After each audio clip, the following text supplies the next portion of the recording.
Hello everyone, नमस्ते अनि स्वागत छ हजुरहरूलाई हिमालय किचनमा। आज म हजुरहरूको लागि लिएर आएको छु एकदमै मिठो सेलरोटीको रेसिपी।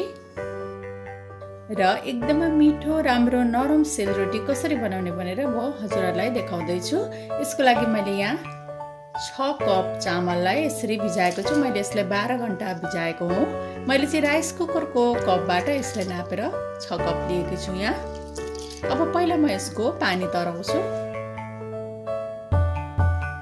र यसरी मैले पानी तराएको 15 मिनट भएको छ। अब मैले यसलाई तसारेर फेरि मैले नाङ्लोलाई लिएँ। अब यसमा यो चामललाई यसरी भिजाएर म अब यसलाई केही बेरको लागि सुकाउँछु।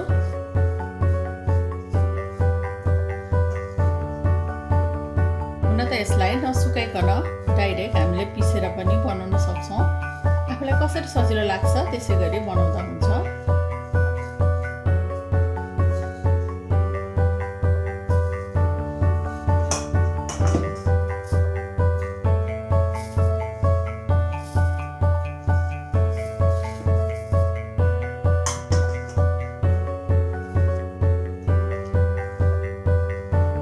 र सबै चामललाई यसरी नाङ्लोमा भिजाएर म सुकाउँछु केही बेरको लागि।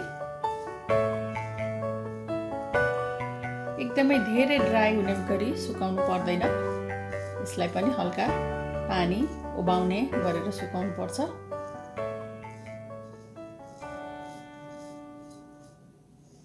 एकदमै धेरै ड्राई हुने गरेर सुकाउनु पर्दैन, हल्का पानी उबाउने गरेर सुकाउँदा हुन्छ।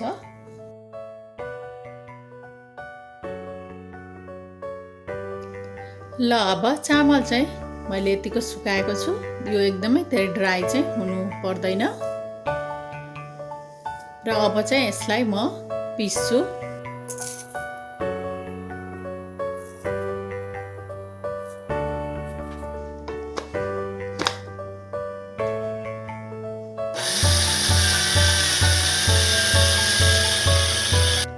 र यसै गरी सबै अब चामललाई म पिसेर यसको पिठो बनाउँछु।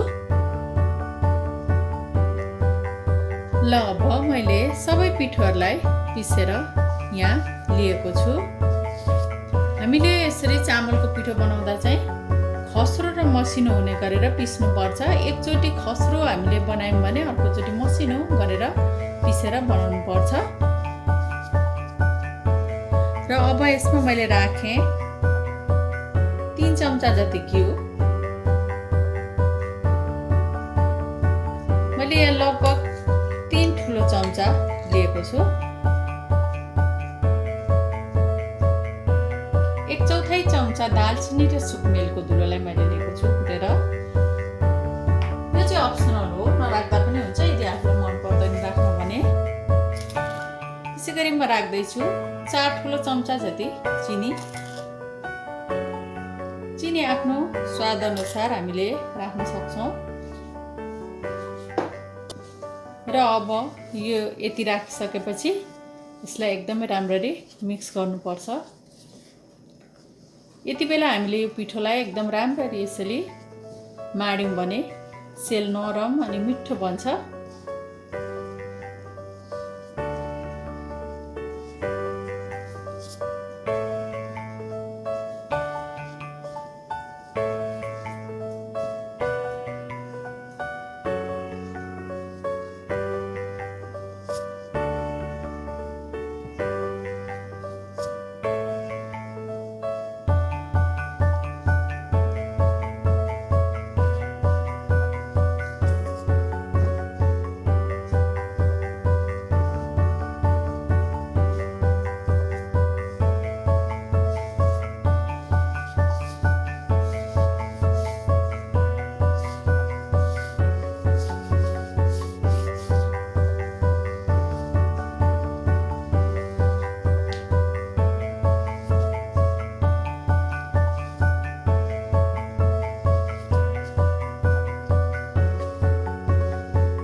छोपेर मार्नुपर्छ।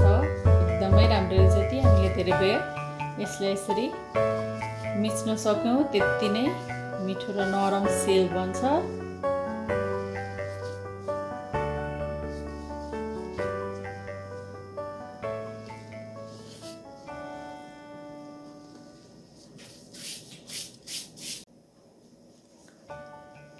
ल अब पिठोलाई 1 घण्टा जति माडिसकेपछि अब म यसमा बिस्तारै बिस्तारै गरेर मनतातो पानी राख्दै जान्छु।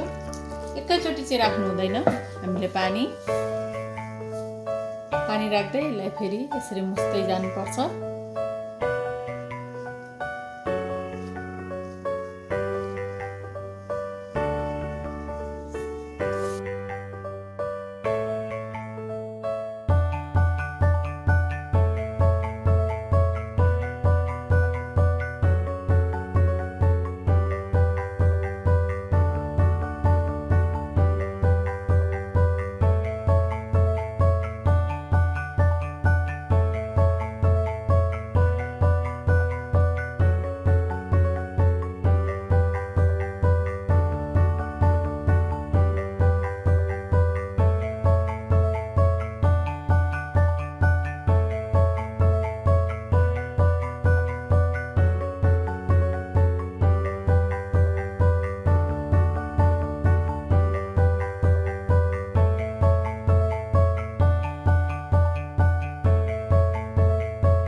सेलरोटीको ब्याटर चाहिँ एकदम बाक्लो पनि बनाउनु हुँदैन र धेरै पातलो पनि बनाउनु हुँदैन।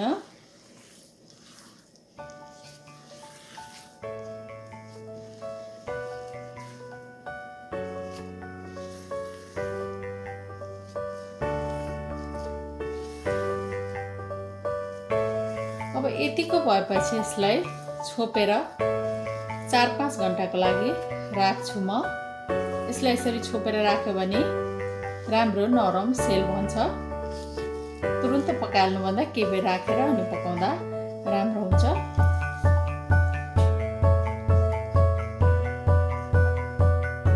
ल 5 घण्टा मैले यसलाई फ्रिजरमा राखेर अब मैले झिकेको छु र अब यो अझै पनि साह्रै छ, हल्का जमेको पनि छ। अब यसमा म फेरि थोरै मनतातो पानी राख्छु। पानी एकैचोटि धेरै चाहिँ राख्नु हुँदैन र फेरि यसरी मुस्दै जान्छु।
र अब यतिको भएपछि म यसलाई आधा घण्टाको लागि फेरि राख्छु छोपेर पकाउनुभन्दा अगाडि।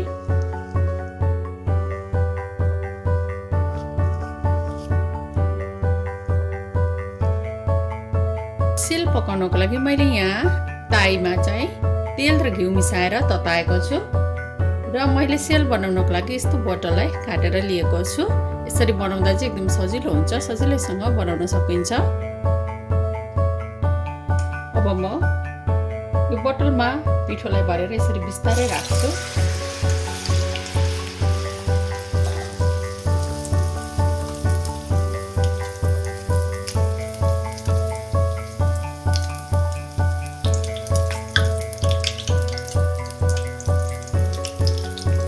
एकपट्टि रातो हुने बेलासम्म पकाएपछि अब म यसलाई अर्कोपट्टि फर्काउँछु।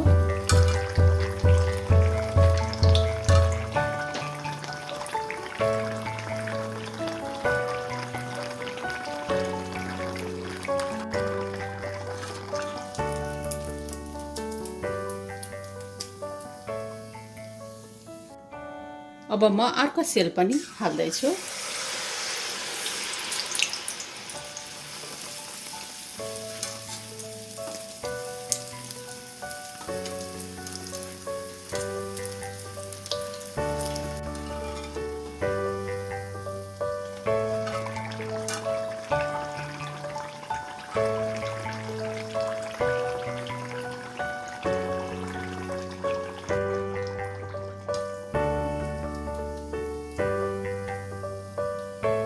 यसै गरी अब म सबै सेलहरू बनाउँछु।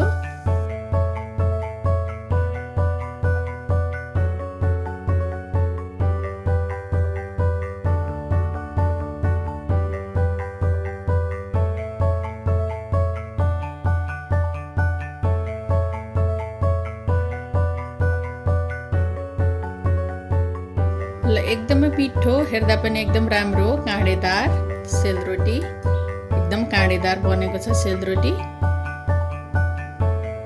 चाहिँ अब बनेर रेडी भएको छ। हजुरहरू पनि यसै गरी मिठो सेलरोटी बनाएर अवश्य पनि इन्जोय गर्नुहोला। हस्त यो मिठो काँडेदार सेलरोटीको रेसिपी हजुरहरूलाई राम्रो लाग्यो भने हाम्रो भिडियोलाई लाइक, कमेन्ट, सेयर गरिदिनु होला। यस्तै रेसिपीहरूको लागि हाम्रो च्यानललाई सब्स्क्राइब पनि गरिदिनु होला। सब्स्क्राइब गरिसकेपछि नजिकै रहेको नोटिफिकेसन बेललाई पनि अवश्य पनि क्लिक गरिदिनु होला। फेरि पनि यस्तै मिठो परिकारको रेसिपी लिएर आउने नै छु। हाम्रो भिडियो हेरिदिनु भएकोमा हजुरहरूलाई धेरै धेरै धन्यवाद।